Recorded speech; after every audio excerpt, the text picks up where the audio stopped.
கள்ளிருக்கும் தாமரையை கையணைக்கும் மான்பிரையை உள்ளிருக்கும் நாடி எங்கும் முந்தன் உயிர்தான். இனி வரும் எந்த பிறவியிலும் உனை சேர காத்திருப்பேன்.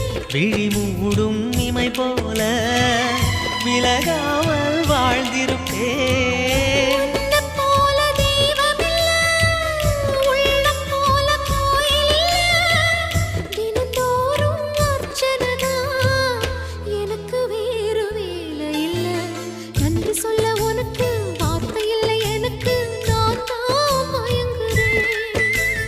என்னுடைய மனச தந்துவிட்ட பிறகும் ஏம்மா கலங்குற?